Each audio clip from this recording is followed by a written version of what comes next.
दे मुझे। ये आवाज तो अपने नौकर राहुल की है। अरे कैसी बात कर रहे हो, यहाँ राहुल कैसे आ जाएगा? और तुम्हें तो अच्छे से पता है ना सतीश, वो ऐशो आराम की जिंदगी जी रहा होगा और तुम बात कर रहे हो यहाँ पे राहुल है। अरे नहीं हर्षिता, उसकी आवाज को अच्छे से पहचानता हूँ मैं, ये पक्का राहुल ही है। अरे मेरी बात समझो, यहाँ राहुल अपनी जिंदगी जी रहा होगा, हमारे घर से इतना सारा पैसा लेकर गया है। एक मिनट हर्षिता, हर्षिता ये तो अपना नौकर राहुल ही है, यहाँ ऐसे भिखारी के जैसे इस मंदिर में। नहीं यार, राहुल कहाँ हो सकता है यहाँ पे? उसके जैसा कोई दिखने वाला होगा। तुम भी कैसी बात कर रहे हो? हर्षिता मैं देख के बोल रहा हूँ, ये राहुल ही है। और हाल सा रखा, उसने आखिर मेरे घर में चोरी करी क्यों?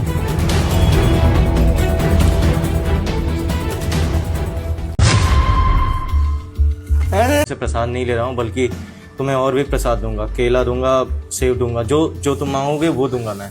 अच्छा हाँ, लेकिन उसके बदले मैं तुमसे जो भी पूछूंगा देना तुम। पूछिए। तुम यहाँ के तो नहीं लग रहे हो, कहाँ घर है तुम्हारा? गांव में। घर है तो फिर यहाँ शहर में क्या कर रहे हो? यहाँ मजबूरी में आया हूँ, मेरे गांव में कोई नहीं है ना, नहीं है तो यहाँ आया था एक मालिक के पास। फिर मालिक के घर भी नहीं रहता, ऐसे दर दर की ठोकरें खाता हूँ, पढ़ा लिखा नहीं। दीजिए आप, खिलाइए मुझे। एक मिनट, कुछ और भी सवाल है, पूछ लेने दो। तुम उनके यहाँ क्यों नहीं रहते हो? यहाँ मंदिर पे भीख क्यों मांग रहे हो? तुम ऐसे फल छीन के खा रहे हो? बताओ, जवाब दो। मालकिन ने धक्के मार के घर से बाहर निकाल दिया। मालिक बहुत अच्छे हैं पर मालकिन बहुत बुरी है। आपको पता है, मालिक जब गांव गए थे ना, तब मैं वहाँ गांव में कूड़ा बीनता था और बेच बेच के खाना खाता था। तो मालिक को मुझ पर तरस आया था, वो मुझे पेट भर खाना देते थे और कपड़े लाता, सब कुछ देते थे। मेरी गलती ये थी कि मैं वफादार था मालिक के लिए। मालगाटी वोटी करती थी, पैसा उड़ाती थी, मैं मालिक को बता देता था, और यही बात मालकिन को बुरी लग गई।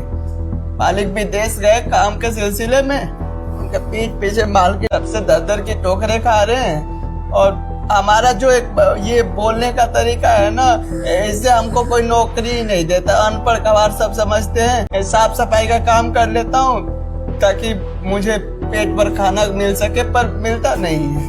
माफ करिएगा, ऐसे छीन कर खाने का कारण यही है कि छीन कर खा लिया, और गाँव भी नहीं जा सकता, कोई है ही नहीं, तो बाकी की जिंदगी ऐसे ही बिता रहा। बता दिया ना आपको, आप देंगे? हाँ, तुम जो मांगोगे मैं तुम्हें दूंगा। लेकिन मुझे एक बात बताओ, तुम्हारे साथ इतना सब कुछ हुआ तो तुम अपने मालिक को बता सकते थे ना कि मालकिन ने तुम्हें घर से। मालिक को कैसे बताते तो उनकी जान चली जाती ना।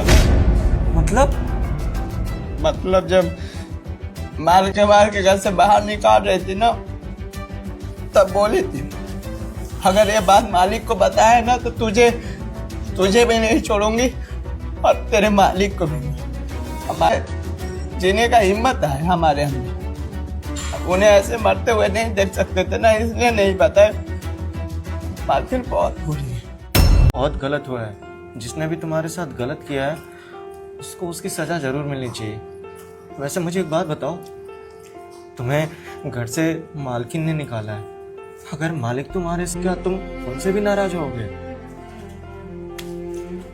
उस भगवान से कौन नाराज हो सकता है?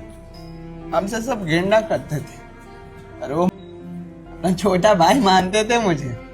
मानते थे क्या, मानते होंगे भी। सच बता रहे हैं, उनको पता लगा होगा ना कि उनके घर पर मैं नहीं हूँ, तो वो खोज रहे होंगे मुझे, पर मैं इधर उधर भटक रहा हूँ। आप तो बहुत कुछ पूछ लिया हमसे, अब लगता है कि आप कुछ खिलाएंगे नहीं, है ना? कोई बात नहीं। मेरा नाम आपको पता है? मालिक, मुझे माफ कर दे मेरे भाई, तेरे साथ बहुत कुछ गलत हुआ है और मैं तेरे बारे में गलत समझ रहा था, इसलिए मैंने तुझे ढूंढने की कोशिश भी नहीं की। लेकिन मुझे नहीं पता था कि तेरे साथ इतना सब कुछ गलत हुआ है? मालिक, मैं घर में चोरी करूंगा, ऐसा हो सकता है मालिक? नहीं नहीं नहीं नहीं राहुल, ऐसा बिल्कुल भी नहीं हो सकता।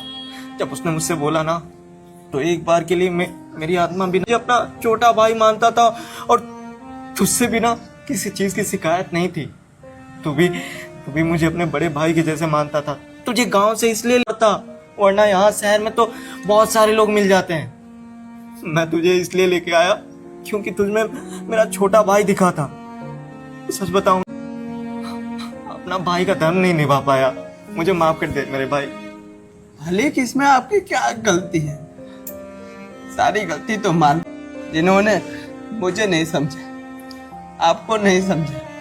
खैर कोई बात नहीं मालिक, ये बात जाकर आप मालकिन को मत बताइएगा, नहीं तो गुस्से मुझे दबकाए थे मालिक। आप ये मत बताइएगा कि वो नौकर राहुल मिला था, ठीक है? नहीं नहीं नहीं नहीं राहुल, तुझे ना किसी से भी डरने की कोई जरूरत नहीं है। सजा मैं दूंगा और तेरे सामने दूंगा। तो मिलना चाहता है अपनी मालकिन से? मिलना चाहता है? मैं तेरे सामने ना उसे धक्के मार के निकालूंगा। जा।